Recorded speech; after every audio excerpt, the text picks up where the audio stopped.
Découvrez la profondeur de la parole de Dieu sur la clé des Écritures. Nous vous accompagnons chaque semaine à travers des prédications inspirées et des études bibliques rigoureuses pour déverrouiller les vérités spirituelles et transformer votre marche avec le Christ. Abonnez-vous pour nourrir votre foi et laisser la lumière des Écritures éclairer votre vie.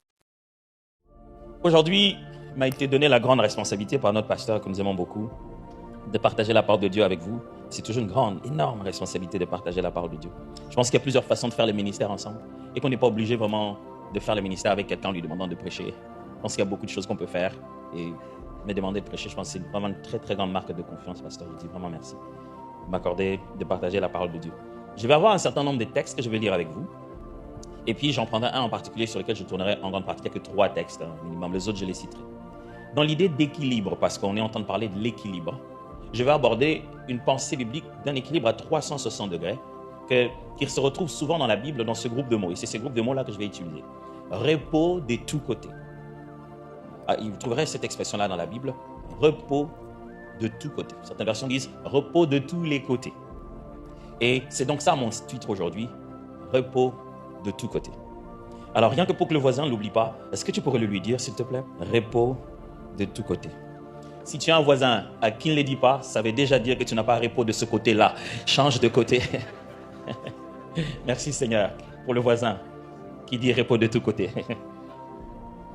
Alors, le premier texte est dans 2 Chroniques, le deuxième livre de Chroniques au chapitre 14, à partir du premier verset. C'est là que vous trouverez d'ailleurs ce mot. 2 Chroniques, chapitre 14, verset 1. On parle d'un roi, vous savez, les chroniques, ce sont les chroniques des rois. On parle de la succession des rois dans le temps, qu'est-ce qu'ils ont fait. Et on parle d'un roi en particulier qui vient à une période où tous les rois d'Israël ils ont suivi une mauvaise voie, ils ont amené des lieux d'idolâtrie. Il y a un roi qui apparaît dès le début et qui est quand même différent, qui fait autre chose que les autres ont fait. Verset 1.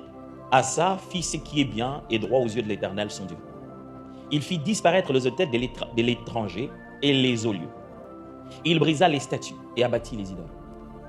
Il ordonna à Juda de rechercher l'Éternel, le Dieu de ses pères, et de pratiquer la loi et les commandements. Il fit disparaître de toutes les villes de Juda les hauts lieux et les statues consacrées au soleil. Et le royaume fut en repos devant lui. 5. Il bâtit des villes fortes en Juda, car le pays fut tranquille. Il n'y eut pas de guerre contre lui pendant ces années-là, parce que l'Éternel lui donna le repos. C'est la deuxième fois qu'on entend le mot repos. 6. Il dit à Juda, bâtissons ces villes et entourons-les des murs, de tours, des portes et des barres. Les pays est encore devant nous, car nous avons recherché l'Éternel notre Dieu. Nous l'avons recherché et nous a donné du repos de tous côtés. Ils bâtirent donc et réussirent. Vous avez vu? Repos de tous côtés. Il n'est pas le seul à le dire, d'ailleurs, dans l'histoire. Vous le verrez apparaître déjà pour David, dès le début, dans le livre de Rois. Comment, chaque fois qu'un roi cherche le Seigneur, reste dans la droiture, pour lui prouver sa bonté, sa bénédiction, sa faveur, l'Éternel lui accorde une sorte d'équilibre de vie qu'on appelle un repos de tous côtés. C'est vrai que c'est d'abord lié au fait que de tous les côtés où ils sont entourés, aucun ennemi ne se met à les attaquer. C'est l'un des signes forts que Dieu était avec eux. Quand un roi faisait ce que Dieu voulait, les seigneurs faisaient en sorte que les ennemis qui pouvaient vraiment lui faire du mal ne s'occupaient plus de lui. En fait, dans leur tête, ils pensaient même plus se battre avec Israël. Mais quand quelque chose n'allait pas, la Bible dit 2 fois que l'Éternel allait réveiller le souvenir chez les adversaires qui se disaient, tiens, Israël, on aurait pu les battre et prendre leurs histoires. Et puis boum, ils commencent à les attaquer. Et l'un des signes forts que Dieu leur accordait, paix, repos et équilibre, c'était le fait que de tous côtés, de tous les voisinages, à gauche et à droite, ça n'intéressait personne de les attaquer. Ils étaient juste en paix avec tout le monde. Je vais lire un deuxième texte, c'est Deutéronome, chapitre 12, versets 8 à 20. Deutéronome, chapitre 12, versets 8 à 20. Vous nagerez donc pas comme nous le faisons maintenant ici, où chacun fait ce qui lui semble bon. Ok, n'oubliez pas, Deutéronome, c'est en fait une sorte de reprise d'un autre épisode de la Bible qui est dans Exode. Deutéronome veut dire 2 fois la norme, reprise de la norme, répétition de la loi. Alors, c'est comme cette période où, dans Exode, Moïse donne la loi au peuple, le peuple qui est sorti d'Égypte, qui commence à devenir petit à petit un peuple. C'était comme ensemble des familles qui deviennent un peuple. Alors, dans Deutéronome, on fait une reprise de toutes ces lois que Moïse leur a dites. On se concentre maintenant que sur le roi, pas sur les lois, là, pas trop sur beaucoup d'histoires, mais plus en grande partie sur ce qui a bâti la norme à la force de la loi. Et donc, ça fait 2 fois des reprises avec Exode. Alors là, il leur dit, pendant qu'ils sont encore en route, il leur parle de comment ils devraient se comporter lorsqu'ils seront dans la terre promise. Et écoutez ce qu'il leur dit. Vous nagerez donc pas comme nous le faisons maintenant ici. où chacun fait ce qu'il semble bon. Comme quoi, ça se tolère maintenant. Mais après, quand on sera là-bas, ça ne sera pas tolérable. Parce que vous n'êtes pas encore arrivé dans le lieu de repos. Vous voyez ça? Quand vous n'êtes pas encore arrivé dans le lieu de repos, on tolère certaines choses. Et dans l'héritage que l'Éternel, votre Dieu, vous donne, le lieu de repos, c'est comme ça qu'il appelle ça. Terre promise, mais lieu de repos. Mais vous passerez le Jourdain et vous habiterez dans le pays dont l'Éternel, votre Dieu, vous mettra en possession. Il vous donnera du repos. Encore 2 fois. Après vous avoir délivré de tous vos ennemis qui vous entourent. Et vous établirez, et vous établirez en sécurité. Chaque fois ici, c'est encore Dieu donner du repos face aux ennemis qui entourent. Après quoi, je lirai Job, et je resterai beaucoup sur Job. Ce sera le chapitre 1, à partir du premier verset, tiens. On ira un peu plus loin, jusqu'au verset 12. Mais je ne le lis pas de suite, je me mettrai à le lire tout à l'heure. Ma pensée aujourd'hui, c'est celle de nous aider ensemble à trouver le lien qui existe entre le concept de l'équilibre, comme on l'enseigne ici, et celui que je suis en train de proposer de repos de tous côtés. Mathématiquement, si vous voulez, ou si vous ne voulez pas, vous n'avez pas le choix. Ce que j'essaie juste de dire, c'est que l'équilibre de foi dans notre vie, l'équilibre que Dieu nous accorde, l'équilibre dont on est en train de parler ici et enseigner pendant ce mois, c'est des fois juste une combinaison de repos, de stabilité et de paix. Je vais essayer de montrer ça tout à l'heure. De fois, c'est juste quand Dieu vous met en repos et vous accorde des racines et vous rend stable et vous donne la paix. Et je vais essayer donc de tourner cette idée de plusieurs manières pour qu'avant de sortir ici, j'ai l'occasion de pouvoir prêcher la prochaine fois et que vous ne dites pas au pasteur, on n'a rien compris. Je pense que lui, il faut le garder seulement le jour de Noël. Je pense que pour le reste, on ne comprend pas grand-chose. L'équilibre, c'est quoi? Est-ce que plénitude veut nous enseigner la compromission? Est-ce que plénitude veut nous dire intégrer tout et n'importe quoi, vivre un peu spirituel, un peu charnel, ça fera de l'équilibre? Oh non, surtout pas du tout. Ce n'est pas ça ce qu'on est en train de dire. Tiens, pour vous-même, l'équilibre c'est quoi? Comment vous définirez l'équilibre? N'est-ce pas cette idée de stabilité entre différentes forces ou différents éléments autour de nous? C'est que ce soit dans la vie, dans la décision, dans notre quotidien, même dans nos émotions. On parle d'équilibre quand on atteint un point où les choses sont en harmonie, n'est-ce pas? Cela signifie qu'il n'y a plus d'extrémité. Il n'y a pas trop de ceci, il n'y a pas trop de cela. On trouve un équilibre, une sorte de juste mesure. Tout est ajusté. Rien n'est trop pour faire basculer les choses.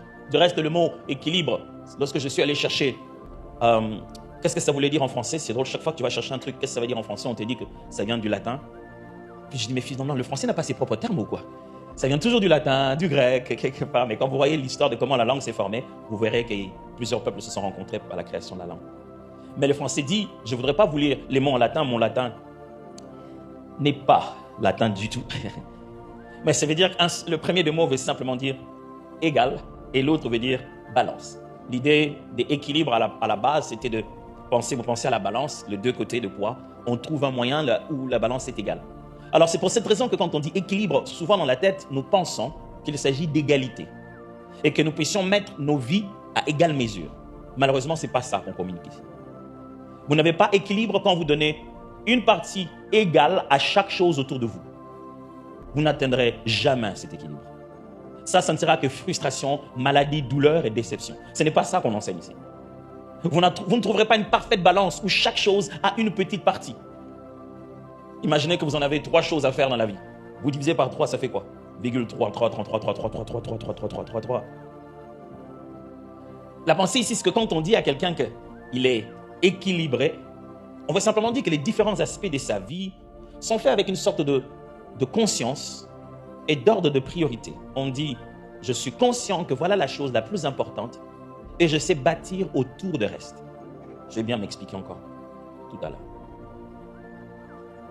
Quand on parle d'équilibre, on parle fondamentalement de 6 notions qui entrent à l'intérieur. Quand on dit équilibre, il y a toujours ces 6 notions qui entrent à l'intérieur. Je vais être rapide avec eux. Premièrement, on sous-entend qu'il y a plusieurs domaines. On ne cherche pas l'équilibre quand on n'en a qu'une seule. Quand on n'a qu'une seule chose, on ne cherche pas l'équilibre. C'est la seule chose. Donc, quand vous avez un seul enfant, vous l'aimez comme le seul enfant. Quand vous en avez 2, vous cherchez l'équilibre dans la façon de les aimer. Tout en sachant que vous les aimerez, vous n'exprimerez pas de la même manière l'amour pour chacun. Vous donnerez à chacun le maximum d'amour, mais vous faites de votre mieux pour que dans les différentes expressions d'amour que vous donnez à ces différents enfants, aucun d'entre eux n'ait l'impression de ne pas être assez aimé. Sans chercher chaque fois à donner à l'un ce qu'on a donné à l'autre, parce que l'un est un garçon, l'autre est une fille. Ou alors, quand on achète une robe pour tout le monde. Vous savez bien que ce ne sera pas la même chose. Ça veut simplement dire qu'on tente de trouver ici, d'exprimer la même chose, mais à ces plusieurs personnes. Donc, qui dit équilibre sous-entend toujours multiplicité des choses à faire ou multiples dimensions dans la vie. Quand on parle de vous-même et que vous devez trouver de l'équilibre, qu'est-ce que vous ne faites pas, vous, dans la vie? Quelqu'un m'a écrit, m'a dit, mais qu'est-ce que tu es en train de faire en ce moment dans ta vie? Je lui ai dit, ce n'est pas la bonne question. La question, c'est qu'est-ce que tu n'es pas en train de faire en ce moment dans ta vie? Parce que j'en fais de tout. Vous en faites beaucoup. Oui, beaucoup. Vous allez au travail, c'est vous qui devez sortir les poubelles. Qui a dit que les poubelles, c'est les hommes qui sortent? Ok, on n'entend pas ça ici aujourd'hui. Normalement, je voulais savoir si on pouvait se plaindre au Parlement pour que... Mais, d'abord, c'est au féminin, là. Mais, maman, on va toujours la sortir, la poubelle, nous. C'est la plainte des hommes, vous voyez. C'est entre nous, vous n'êtes pas là, vous en faites pas, c'est pour rire. Mais, tu as ces petites choses qui ne signifient rien, que quelqu'un peut prendre à ta place aussi. Mais tu en as d'autres qui te demandent que toi. Il faut que tu sois là. À l'école, quand on appelait, c'est toi qui dois aller pour l'enfant. Quand on veut faire un prélèvement sanguin, tu n'envoies pas quelqu'un qu'on prenne ton sang à ta place. Il y a à la fois des choses qu'on peut déléguer, il y en a d'autres qu'on ne peut pas déléguer. Et la vie n'est pas monochrome, elle est faite de tellement de couleurs et tous ces aspects de sa vie, c'est encore toi. Et trouver l'équilibre, ce n'est pas transformer tous ces différents aspects de ta vie en une couleur unique. Mais c'est être capable d'assumer la tunique multicolore. D'être capable d'agencer la multiplicité en respectant le côté unique de chaque chose sans que ça ne se mette en conflit avec l'autre. Dit comme ça, c'est très beau, mais vécu, c'est pas facile. Quand on dit équilibre, on veut aussi dire, deuxièmement, qu'il y a simultanéité dans le temps et dans l'espace. C'est-à-dire qu'on cherche l'équilibre parce que ces différentes choses-là ont tendance, deux fois, à se rencontrer dans le temps et dans l'espace, et il faut choisir. C'est-à-dire qu'il y a un moment où il faut faire deux choses. Tout le temps. Et puis, des fois, il y a un endroit où il faut faire deux choses. On aimerait se dire, quand au même moment, deux d'entre les 1000 arrivent, j'ai choisi lesquels. On commence à sous-entendre ici une autre chose qui va venir, c'est l'idée de l'ordre d'importance ou des priorités. Quand on dit équilibre, on dit au milieu de toutes ces choses que tu as, laquelle vient en premier, laquelle vient en deuxième, quel est l'ordre que tu établis, quelle est la priorité, quel est le secondaire. Une chose peut être prioritaire dans ce temps et dans cet espace, et n'est pas l'être dans l'autre temps et dans l'autre espace. Vous voyez comment notre vie est très difficile. À croire que les robots veulent devenir des humains, ils n'auraient pas dû penser des choses comme ça. Puis, quatrièmement, quand on dit équilibre, on pense justement à l'idée de l'harmonie des éléments. Harmonie. Harmonie veut dire c'est ce mélange équilibré. On vit en harmonie veut dire qu'on n'est pas pareil, on est différent, mais on trouve le moyen de permettre à ce que nos différences nous nourrissent. Mais ça veut aussi dire stabilité. Quand on pense à équilibre, ça veut aussi dire trouver un point où je peux courir vite ou moins vite, je peux me déplacer sans que mes différents éléments ne puissent commencer à entrer en conflit et m'empêcher de pouvoir avancer. Je dois être stable, je dois trouver de la racine. Et bien sûr, quand on dit harmonie, on dit qu'il faut éviter des excès. Quand on dit équilibre, on dit qu'il faut éviter des excès, des extrémités inutiles. Mes amis, être un chrétien équilibré, ça ne suffit pas être un chrétien gentil. Les mots gentils dans un sens, vous en faites pas. Être un chrétien équilibré, ça ne veut pas dire que vous êtes un enfant de Dieu qui a intégré tout ce que le monde vous permet aussi d'intégrer. Non. Être un chrétien équilibré, ça ne veut pas dire que vous n'aurez pas d'extrémité, que vous ne ferez pas quelque chose que les autres trouveraient exagéré. Non. Un chrétien équilibré, c'est celui qui assume les véritables priorités bibliques. Ça signifie que c'est celui qui assume qu'en réalité, dans l'homme, c'est l'esprit. Je serai d'abord spirituel, même quand je vous semble un peu fou. Et à partir du fait que je crois que tout existe par l'invisible, que c'est Dieu qui a créé l'univers, de là, j'enverrai mes enfants à l'école, de là, j'irai voir un médecin, de là, je ferai mes études, de là, je bâtirai mes relations, de là, je trouverai la stabilité dans mon mariage. Mais là, je ne tente pas d'équilibrer, j'y vais à fond. Est-ce que vous êtes en train de suivre de quoi je parle ici?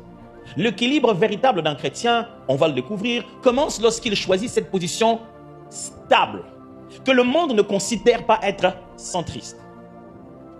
Le monde ne considère pas que le fait que nous soyons chrétiens, nous aimons les choses de Dieu, que nous sommes au centre. Non, il considère que nous avons pris une certaine extrémité. Il considère que nous avons... on est déjà parti dans une tendance, qu'on est déjà coloré. Et ce que j'essaie d'expliquer aujourd'hui, c'est vous dire que l'équilibre sous-entend le fait que tu aies placé d'abord ta mission de façon claire.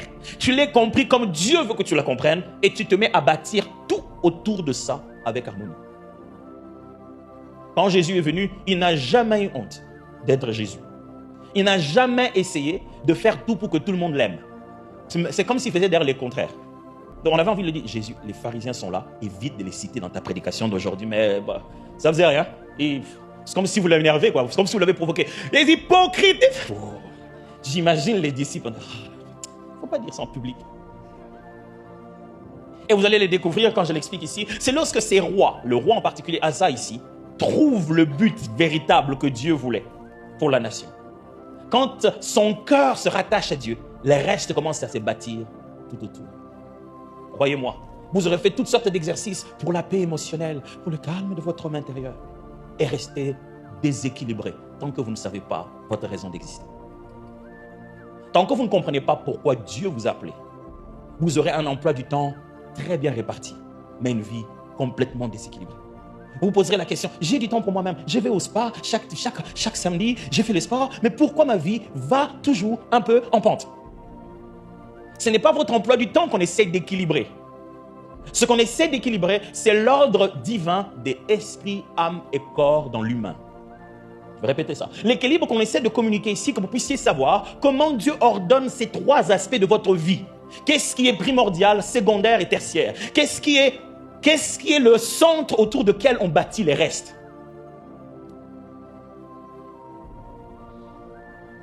Quand vous étudiez le domaine dans le monde, que je faisais de mettre une étude en mettant tout ce qui est de psychologie, j'essaie de mélanger l'organisation mondiale, la santé. J'ai mélangé tellement de choses pour essayer de savoir comment on imagine l'équilibre pour l'homme aujourd'hui. On a tendance à croire que l'homme est équilibré quand il a l'équilibre émotionnel, c'est-à-dire la capacité de gérer ses émotions. Il y a l'équilibre cognitif, donc des pensées claires et adaptatives. L'équilibre comportemental, c'est-à-dire des actions cohérentes avec ses valeurs. L'équilibre physique, c'est-à-dire une bonne santé, repos, nutrition. L'équilibre social, c'est-à-dire qu'il a des relations saines et soutient les gens. L'équilibre spirituel, c'est-à-dire qu'il a un sens de la vie, des valeurs. L'équilibre économique, je suis même déjà fatigué avec le nombre d'équilibres. Est-ce que vous avez des fois envie de vous dire, ça ne sert à rien, il y a trop de choses qu'il faut jongler. Pendant ce mois-ci, la pensée de Dieu, c'est que vous puissiez vivre dans un espace de repos, où même quand vous en avez 1000 à jongler, vous avez le repos de tous côtés. Je ne sais pas ce qui est en train de vous dépasser, et quand ça arrive sur votre table, vous dites, et ça encore? Vous savez, des moments où l'enfant t'appelle qui n'a rien fait, et tu te tournes vers lui, tu dis, et toi aussi? Tu dis, c'est pour dire, j'en ai déjà apporté. Je prie Dieu ce matin qu'au milieu de tout ce que vous avez déjà apporté, vous trouvez la paix de tous côtés, à chaque aspect. On parle aussi de l'équilibre économique, la sécurité matérielle, l'équilibre environnemental, et vivre en harmonie avec son cadre. Quand on lit toutes ces histoires d'équilibre, que l'humain pense que c'est ça l'équilibre, dans la Bible, ça se résume en 3 choses. Il faut juste être équilibré, esprit, âme et corps. C'est aussi facile que ça. Mais si vous avez commencé à comprendre tout ce que j'essaie d'expliquer, c'est que l'équilibre, ce n'est pas l'égalité. Ce n'est pas que tout soit à part égal. Mais c'est plutôt reconnaître chaque dimension à cause de sa singularité, c'est qu'elle est, mais la bâtir autour d'une mission bien connue que Dieu nous a donnée. Je m'en vais finir petit à petit. Pourquoi je lis tout ça? Je vous ai lu un texte d'un roi qui vient succéder d'autres rois qui ont déjà commis beaucoup d'erreurs. Il y avait des lieux de culte que Dieu n'avait pas permis. L'histoire, je ne vais pas rentrer là-dedans, comment tout s'est créé. Mais Asa arrive, il prend la place. Asa, il décide de corriger les choses. Il va détruire des idoles, il va détruire des lieux où les gens rendaient des cultes à des faux dieux, entre autres un dieu soleil. Et ça, c'était quelque chose que Dieu attendait de la part d'un roi. Il l'a fait. Il a demandé au peuple d'Israël, cherchons Dieu dans la vérité. En particulier, lui ici, il dirigeait le royaume de Juda. Il dit, cherchons Dieu dans la vérité. Et ils se sont mis à chercher Dieu, automatiquement, la stabilité, la paix est arrivée. Ça a été le bon moment pour lui de se mettre à bâtir de nouvelles villes. Il a commencé à construire, il a commencé à faire des choses parce que Dieu leur a donné la paix. Dès qu'ils sont équilibrés, dès que Dieu leur a donné cette paix, ces repos, et que l'équilibre est revenu, ils commencent à construire. Mes amis, des fois, on a l'impression, qu'est-ce qu'on a fait de ma vie? Qu'est-ce que j'ai fait de ma vie? Qu'est-ce que j'ai bâti dans ma vie? J'ai eu de l'argent, mais l'argent est parti dans tous les sens. Quand vous n'êtes pas équilibré, même quand on vous donne des millions, vous allez déséquilibrer les millions. Ce n'est pas l'argent qui vous manque, c'est l'équilibre qui vous manque. Et Jésus va vous donner cet équilibre et vous vous rendez compte qu'il vous a toujours béni. Et quand on étudie la Bible et qu'on dit ces termes, repos de tous côtés, souvenez-vous que les gens de la Bible à l'époque, surtout dans l'Ancien Testament, ils avaient 3 termes pour dire repos, qui seraient dans le sens d'équilibre. Je ne vais pas beaucoup vous embrouiller avec les Hébreux ici et tout cela, mais sachez qu'ils avaient 3 termes. Le premier terme, c'est le terme noir. Noir, c'est les termes que Dieu a utilisés lui-même quand la Bible dit dans le livre de la Genèse que Dieu se reposa le 7e jour. Et quand Dieu s'est reposé le 7e jour, il a après cela institué un jour qu'il appelait le Shabbat. C'est le deuxième mot pour repos, qui veut dire s'arrêter. Et alors, il a proposé au peuple d'Israël de leur donner une terre, un lieu où ils vont voir les Menouhak, le troisième terme qui veut dire un lieu de repos. Quand ils arriveront dans leur lieu de repos, alors eux aussi, ils pourront vivre le Nouhak que Dieu a vécu le 7e jour. Je répète, Dieu s'est reposé. Il a dit, à cause de cela, vous aussi, vous devez vous reposer, mais deux termes différents.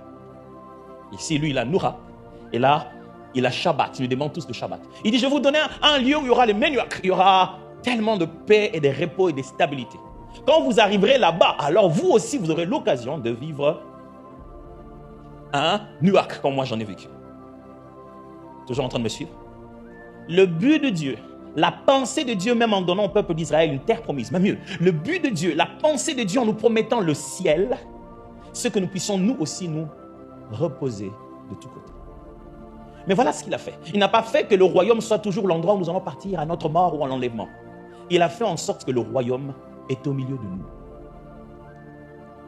Et que ce lieu de paix, cette destination finale pour les uns, n'est plus juste un endroit où nous allons. La Bible nous enseigne que c'est un royaume dans lequel nous vivons déjà ici-bas. Ce qui signifie que nous pourrons commencer déjà à jouir de son repos, comme dit la Bible. Nous pouvons déjà accéder dans ce repos de tous côtés, dès à présent. Repos de tous côtés. Ma prière pour vous, mes frères et sœurs, c'est que ce soit pour votre santé, qu'il n'y ait rien qui vienne vous alarmer. Que ce soit pour vos finances, qu'il n'y ait rien qui vous empêche de dormir la nuit. Que ce soit pour votre famille, qu'il n'y ait rien qui vous fasse faire des calculs que vous n'avez jamais pensé faire dans votre vie. Que ce soit même dans les moindres de petits détails de votre vie. En vous réveillant le matin, quand vous dites merci à Dieu, que ça soit sans aucune douleur profonde dans votre cœur. Que l'Éternel vous permette autant de beaucoup prier, autant de ne pas manquer de payer vos engagements. Je ne voudrais pas que vous soyez des chrétiens plongés dans la prière, qui cherchent la sincérité de la présence de Dieu, que pour lequel le bailleur se plaint chaque fin du mois, parce qu'il paye toujours l'autre mois à la fin de l'autre mois, parce que Dieu doit pourvoir en fin de compte. Je prie pour vous, que vous ne soyez pas des chrétiens parlant en langue, cherchant la face de Dieu, mais dont les parents se plaignent tout le temps, parce qu'il est incapable de prendre soin des fils que d'une responsabilité à la maison. Il entre dans la chambre, il sort, il part, il entre dans la chambre, il sort, il part. Il ne se rend même pas compte qu'il peut mettre ses propres habits dans la machine pour les nettoyer gratuitement. Vous n'êtes pas équilibré. Si vous voyez les anges dans la gloire et vous ne vous rendez pas compte de la saleté de vos habits, ce n'est pas de l'équilibre. Ma prière pour moi, c'est que vous soyez un chrétien tellement équilibré, qui aime l'adoration, qui aime rester dans la présence de Dieu, qui lève ses mains, qui glorifie le Seigneur et dont les collègues au travail sont à l'aise de vivre avec lui, ne se plaignent pas de ses paroles méchantes. Ça, c'est un chrétien équilibré. Pas quelqu'un qui loue Dieu et qui s'est fait des ennemis au travail. Pas quelqu'un, je prie Dieu, vous soyez un chrétien qui glorifie le Seigneur, qui le loue, qui aime la présence de Dieu, mais quelqu'un qui veille aussi sur son assiette. Qu'est-ce que vous vous apprêtez à manger? Parce que plus de 90% de nos maladies viennent de nos propres assiettes. Il y a des mélanges qui sont bonnes pour la langue, mais mauvaises pour la santé. Ça goûte bon, mais ça tue. Que vous trouvez l'équilibre de vivre tout ça en harmonie. Est-ce que c'est intéressant ça? Pourquoi c'est si intéressant? Pourquoi on doit vous enseigner sur l'équilibre et qu'il me reste quelques minutes et que je prends tout mon temps comme si j'avais toute la journée? Parce que je veux vous communiquer l'équilibre. Je ne sais pas si ça marche. Parce que sachez-le bien que l'équilibre est la force d'un homme spirituel. Le diable le sait. Le diable sait que l'équilibre fait partie des choses qui sont si fortes qui nous maintiennent en Dieu. Maintenant, il y a eu un jour un débat entre le diable et Dieu. Voilà, il y avait le Fils de Dieu qui se mettait ensemble, et puis il y avait le diable dedans. Je ne vais pas vous expliquer l'histoire du Fils de Dieu là. Et c'est Dieu qui commence. Il voit le diable et dit, ah Satan, est-ce que tu as vu mon fils Job? Je suis sûr que si Dieu fait de toi une conversation avec Satan, je ne sais pas comment tu vas te sentir. Tu as envie de dire, mais pourquoi tu parles de moi à Satan? C'est Satan, Seigneur. Pourquoi tu parles de moi à Satan? Dieu, il est si content de Job qu'il appelle Satan pour en parler. Je suis sûr que si on avait demandé ça à Job, il n'allait jamais accepter une conversation pareille. Dieu, il est si heureux de Job. Il dit, hey Job, viens. Et puis Satan, viens, je vais te monter Job. Et puis il dit, tu vois, Job, il m'aime. Va à l'église et prie à la plénitude. Vraiment, il aime la présence de Dieu. Job, c'est fantastique. Et Satan le regarde et dit, Ça, ils sont tous comme ça pour une raison, tu sais. Dis quoi? Il dit, c'est parce que tu lui as donné des bénédictions. Tu sécurises sa famille. Tu t'occupes de tout ce qu'il est. Tu lui as donné de l'équilibre, de la stabilité, de la paix. C'est parce que de tous côtés, il n'a pas à se plaindre.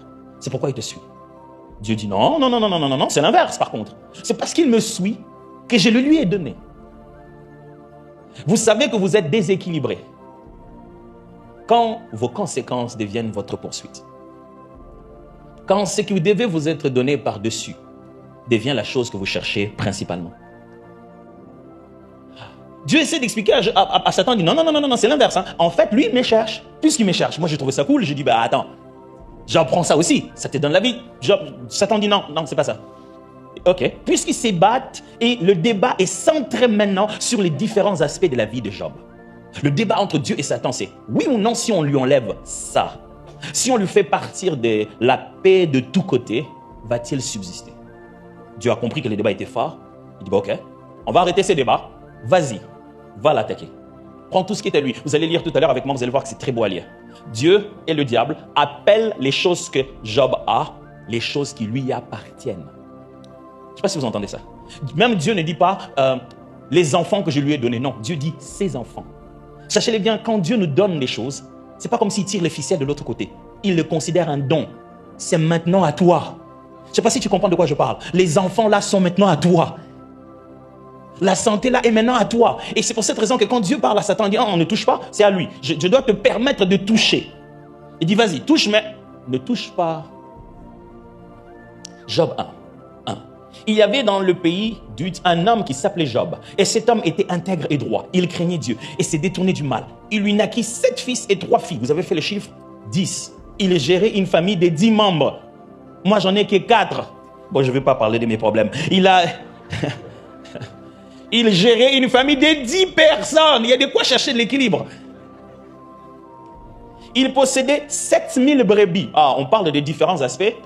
Il avait 7000 brebis. C'est une grosse entreprise, je vous assure. 3000 chameaux. Quel charroi automobile? Combien d'assurances? Chaque année, il paie à la sac. Non, ça, c'est une autre affaire. Alors, 500 paires de bœufs. 500 ânes. Et un très grand nombre de serviteurs. À part le matériel, il y avait la ressource humaine qu'il devait gérer. Et cet homme était le plus considérable de tous les fils de l'Orient. Et la réputation qui vient avec. Ses fils allaient les uns chez les autres et donnaient tour à tour un festin. Ils invitaient leurs 3 sœurs à manger et à boire avec eux. Et quand les jours de festin étaient passés, Job appelait et sanctifiait ses fils. Or, il fait de la pastorale, il est sacrificateur de sa propre maison. Puis, il s'est levé de bon matin et offrait pour chacun d'eux un holocauste, c'est-à-dire 10 offrandes. Pour les péchés que les autres se sont tapés, moi, papa, donc c'est pas grave. Je sens la colère paternelle qui monte là. Mais vous imaginez, c'est comme ça qu'il vivait sa vie. Il doit gérer les enfants. Il doit gérer ce que les enfants ont laissé après. Il doit gérer des milliers de... Ce monsieur, il avait tellement de fronts dans sa vie. Je ne sais pas si ça vous arrive d'avoir l'impression que vous avez trop de fronts dans la vie. Vous avez juste envie qu'on vous donne un peu un repos. Job, il avait ça aussi. Puis il s'est levé de bon matin et offrait pour chacun d'eux un holocauste. Car Job disait, peut-être mes fils ont-ils péché, ils ont offensé Dieu dans leur cœur. C'est ainsi que Job avait coutume d'agir. Donc, le monsieur, non seulement il sait qu'il craint Dieu, il s'est rendu même responsable de la crainte des dieux dans la vie de ses enfants. C'est beaucoup ça. Hein? Un jour, je me suis réveillé, j'ai une grande illumination. Je me suis rendu compte que je venais de me créer 4 sujets de prière à vie. Et j'ai prié pendant qu'ils étaient dans le ventre pour qu'ils viennent sans tuer ma femme, que chacun d'eux vienne. Et ils sont tous venus, je prie pour qu'ils grandissent, ils vivent en bonne santé, je prie pour que les 3 se marient et le dernier ait le temps aussi de se marier à son tour. Je prierai après pour qu'ils aient des enfants, je prierai pour qu'eux aussi en ayant leurs enfants, ils ne meurent pas. Aussi longtemps que je serai vivant, je me suis fait 4 sujets de prière à vie. Sans oublier qu'il faut prier pour les études, prier pour qu'ils vivent bien, que personne ne vienne leur briser le cœur. Même quand ils voient un matin, il te dit, voilà, moi je suis amoureux, tu regardes l'amoureux, tu te dis, non, c'est pas grave, c'est pas grave. Il faut prier pour ça aussi. Je cherche quelqu'un qui ressent qu'il a tellement de fronts et qu'il a besoin d'équilibre. Et qu'il a besoin d'aide pour maintenir tous ces fronts-là simultanément. Or, les fils de Dieu vinrent un jour se présenter devant l'Éternel et Satan vint aussi au milieu d'eux. L'Éternel dit à Satan, d'où viens-tu? Et Satan répondit à l'Éternel, oh, de parcourir la terre et m'y promener. Vous voyez, il est Satan, vraiment, totalement Satan. Et l'Éternel dit à Satan, as-tu remarqué mon serviteur Job? Ah. Il n'y a personne comme lui sur la terre. C'est un homme intègre et droit, craignant Dieu et se détournant du mal. Et Satan répondit à l'Éternel, Est-ce d'une manière désintéressée que Job craint Dieu? C'est Satan qui pose à Dieu une question. Est-ce d'une manière désintéressée que Job te craint? C'est la même question, je ne suis pas Satan, mais... Est-ce d'une manière désintéressée que vous craignez Dieu? Voici un des plus grands secrets de l'équilibre. C'est quand vous existez sur la terre de manière désintéressée. Vous allez le découvrir. Et Satan répondait à l'Éternel d'une manière désintéressée que Job craint. Ne l'as-tu pas protégé, lui, sa maison et tout ce qui est à lui. Tu as béni l'œuvre de ses mains et ses troupeaux. Ce troupeau couvre le pays. Main, étends ta main, touche à tout ce qui lui appartient. Et je suis sûr qu'il te maudira. Le diable est sûr. Il me rappelle vraiment ChatGPT. Quand il est même dans l'erreur, il est très sûr. Le diable est sûr. Il a dit, si tu fais ça, il va te maudire en face. L'Éternel dit à Satan, voici tout ce qui lui appartient. Je te le livre. Seulement, ne porte pas la main sur lui. Et Satan se retira devant la maison, devant la face de l'Éternel. Est-ce que vous avez entendu la phrase de Dieu? Il dit, voici tout ce qui lui appartient. Mais ne mets pas la main sur lui. Je vais répéter ça. Ça va vous sembler cruel, mais c'est la vérité. Je vais être sûr que vous êtes préparés à ça parce que je suis sur le point de finir. Je vous ai prévenu. Ça, vous n'allez pas dire au pasteur que non. Celui-là qui prêche et qui dit des choses trop difficiles. C'est dans notre temps, je ne suis pas prêt à l'écouter. Si celui qui prêche les dimanches, préviens-moi après. Je vais dire quelque chose de très... Alors, ouf. Je me suis préparé moi-même à le dire. Peut-être pour ça que je suis prêt.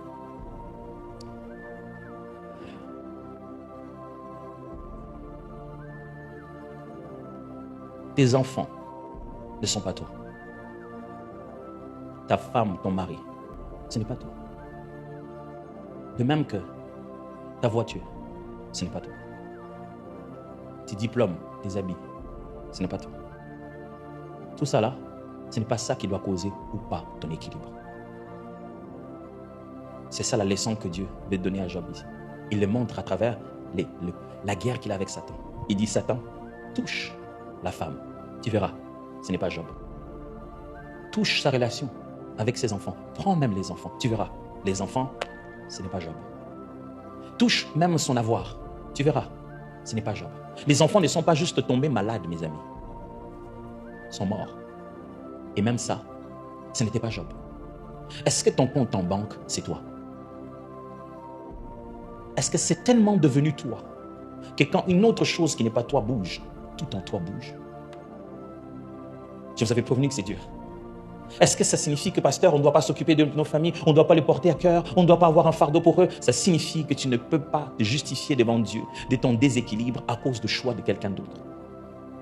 Tu ne peux pas dire à Dieu, mon fils a fait ceci, c'est pour ça que je suis comme ça. Non, ce que tu dois être, c'est le fruit d'un grand sacrifice payé à la croix de Golgotha. Et tu ne peux pas dire à Dieu que malgré le fait que tu as mis ton fils à la croix, je suis comme ça, parce que quelqu'un ou quelque chose qui m'appartient n'est pas comme je l'aurais voulu. Dieu n'a pas parié sur tes enfants. Dieu n'a pas parié sur tes avoirs. Dieu n'a pas parié sur ta voiture. Dieu a parié sur toi. C'est la guerre ici. Dieu a dit, Job, tu ne l'auras pas. Et Satan a dit, qu'est-ce que c'est que Job? Job, c'est son travail. Dieu dit, non, Job, c'est Job. Il dit, qu'est-ce que c'est que Job? Est-ce qu'il y a un même combat aujourd'hui entre Dieu et le diable? Et le diable dit, Dieu lui dit, mais tu n'auras pas Joséphine. Je ne sais pas, il y a une Joséphine ici, c'est juste un exemple. Si je ne trouve pas d'autres noms de dames, je vais prendre Annabelle. Alors. Il dit, tu n'auras pas Joséphine. Et le diable dit, non, je l'aurai. Il dit, oui. Dieu dit, non, tu n'auras pas Joséphine. Joséphine va rester équilibrée de tous côtés. Il dit, non, non, non, je vais l'avoir. Il dit, Joséphine, elle est comme ça parce qu'elle est mariée. Dès que son mari n'est plus attentif, elle perd même sa vie de prière. C'est pourquoi je vous l'avais dit que c'est difficile. Sœur Joséphine, vous qui n'existez pas, sachez que votre mari, ce n'est pas vous. Est-ce que vous m'entendez? Votre travail, ce n'est pas vous. La preuve, le jour où on va vous licencier, il n'y a même pas de fête de départ. Si on fait une fête de départ, c'est suspect. Les gens sont contents de te voir t'en aller. Non, c'est pour rire. Mon ami, mon frère, ma soeur, ce matin, c'est que Dieu te dit, ce travail-là, ce n'est pas toi. Tous ces autres aspects autour de toi, ce n'est pas toi. Pire encore, même ton corps. Job en est arrivé jusqu'au corps. Et quand Job dit, même quand mon corps sera complètement déchiré, complètement en lambeaux, je sais que mon Rédempteur est vivant. Mes amis, notre équilibre ne vient pas du fait que tous les restes autour de nous aient des mesures égales. Notre équilibre commence quand nous avons saisi notre véritable priorité, notre nature profonde, et à partir de ça, nous bâtissons tout le reste. Je veux une femme de la volonté de Dieu, qui n'est pas juste une épouse qui m'accompagne dans mes désirs émotionnels, qui est une missionnaire avec moi dans le but que Dieu nous a donné. Je veux des enfants qui ne sont pas juste la conséquence de notre amour consommé, qui sont des missions divines que je dois développer et mentorer pour leur accomplissement. Je veux un travail qui n'est pas juste mon salaire, mais le lieu où je m'épanouis en rentrant chaque soir en disant à Dieu, tout est accompli. Tout tourne autour du fait que je vis, non plus parce que c'est moi qui vis, mais c'est Christ qui vit en moi. Là, quand je suis là, tu ne peux pas me déséquilibrer. Frère, ce que j'essaie de vous dire, le diable a parié que vous pouvez être déséquilibré. Il suffit de toucher un ou l'autre de ces différents côtés de ta vie et il va te mettre par terre. Et ce matin, je suis en train de vous répéter encore et encore. Tous les autres aspects de ta vie, ce n'est pas toi. Commence à te fixer d'abord, à fixer tout en toi dans la présence de Dieu, dans l'identité en Christ. Fixe-toi d'abord dans ton esprit et tout le reste, quand ça se bâtit, ça sera stable. Ce que tu manques, tu ne le manques pas en vain. Tu manques parce que ce n'est pas encore le moment. Lorsque le moment sera venu, l'Éternel te le donnera. Quand tu n'en as pas, tu n'es pas déséquilibré. Quand tu as compris pourquoi Dieu t'a fait exister, quand tu manques d'une chose, tu n'es pas déséquilibré. Pasteur, tout ça, on fait comment? Ce que tu as dit, c'est clair, c'est bon, merci. Tout ce que je vous demande, c'est qu'en sortant ce matin, vous fassiez comme Job ou comme Asa. Faites une chose. Mettez fin aux guerres et aux conflits internes. C'est ce qu'Asa a fait. Il est allé, il a mis fin aux guerres. Il a massacré les ennemis qu'il ne fallait pas avoir tout autour. Vous ne trouverez pas d'équilibre quand vous êtes divisé en vous-même. Jusqu'à quel point vous êtes chrétien. Le pasteur l'a dit si bien ici. Vous l'êtes ou vous l'êtes pas? Vous ne pouvez pas trouver une version améliorée de ça. Il n'y a qu'une façon d'être chrétien. C'est être comme Jésus. Il n'y en a pas une autre. Nous tous, nous sommes que des imitateurs. Et on n'en a pas honte. C'est la seule fois dans la vie où on est heureux d'être des imitateurs, des copieurs. Quelqu'un s'en bat même la poitrine dans la Bible. Il dit, moi, soyez mes imitateurs, comme je le suis de Christ. Il est temps d'arrêter les conflits internes. Ton déséquilibre, ce n'est pas l'argent qui te manque dans un domaine ou un autre. Ton déséquilibre vient de ton homme intérieur. Tu ne sais plus qui tu es.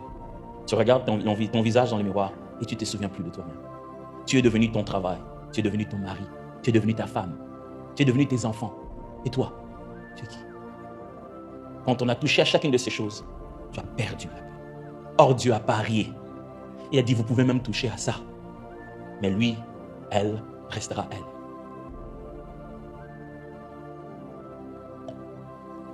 J'en ai déjà pris du temps. J'en ai même récupéré une partie liée à l'anniversaire. Mais ce matin, est-ce que j'ai vraiment parlé à ton cœur? Ce matin, c'est toi que Dieu cherche. Peut-être que ton milieu, tu ne te retrouves plus. Seigneur, où est-ce que je suis? Est-ce que je suis au bon endroit? Ce n'est pas ça le plus important. Dieu peut restaurer ça en quelques minutes. C'est sur quoi Dieu a parié.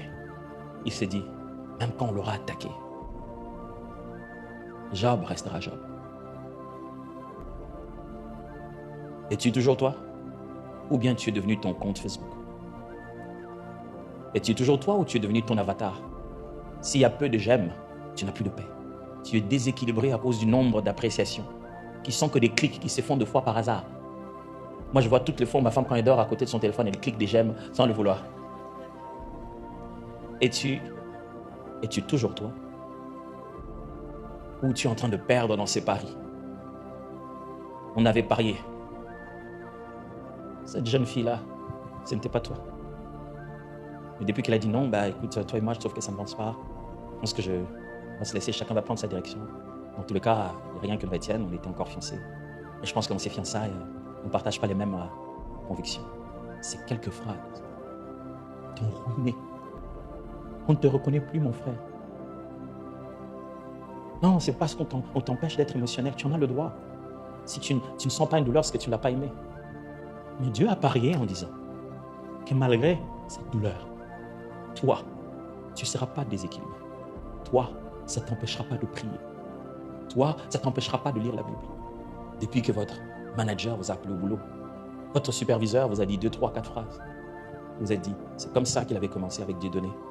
Il fait son discours, son baratin là, bientôt, ça veut dire qu'on va me mettre à la porte. Même quand tu rentres à la maison, on ressent l'énervement. Ça tombe sur les enfants. Qu'est-ce qui se passe? Qu'est-ce qui t'a déséquilibré? Est-ce qu'ils ont touché au fin fond de toi-même? Tu es fait d'une matière inébranlable. Ça s'appelle l'esprit. Tu es de la nature du Dieu qui n'a jamais peur de ses adversaires. Écoutez, celui qui est en train de parler à Satan, il appelle comme s'il n'avait pas de conflit. Il dit, Satan, viens, tu as vu? Ils en parlent. Il n'est pas dérangé par sa présence. Il n'a pas changé d'avis que les derniers jours, il ne va pas les jeter en enfer. Non, parlons maintenant, mais j'ai des projets pour toi. Mon frère, tu es fait de cette matière-là. Avant qu'il n'y ait des habits à porter, avant qu'il n'y ait des véhicules à conduire, avant qu'il n'y ait des choses autour de toi, avant qu'il y ait même ce corps que nous portons et que nous entrions dedans. En réalité, dans l'homme, c'est l'esprit. Si tu bâtis de là,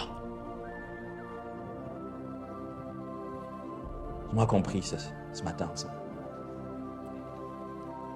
Je sens que quelqu'un pousse un grand cri à Dieu et dit, Seigneur, je vais rester moi. Ou même que quelqu'un d'autre devrait dire, Seigneur, je vais redevenir moi. Tout autour de moi a commencé à donner mon identité, je ne sais plus ce que je suis. Est-ce que je peux redevenir moi? Je veux te regarder et voir qui je suis. Je veux voir qui je suis en toi. C'est à partir de là que je suis inébranlable. Je vois que quand de tous côtés, les choses perdent l'équilibre, que là où stabilité se conjugue, dans mon homme intérieur, là où Job est Job, je reste stable.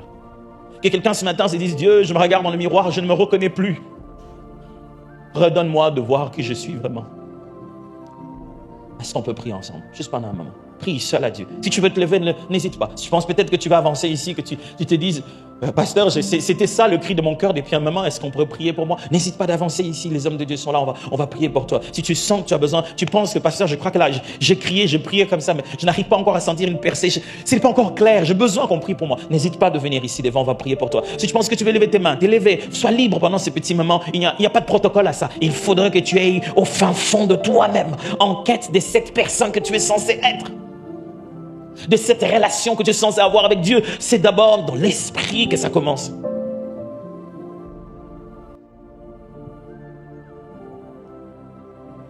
Vas-y, élève la voix, parle à Dieu pendant un moment.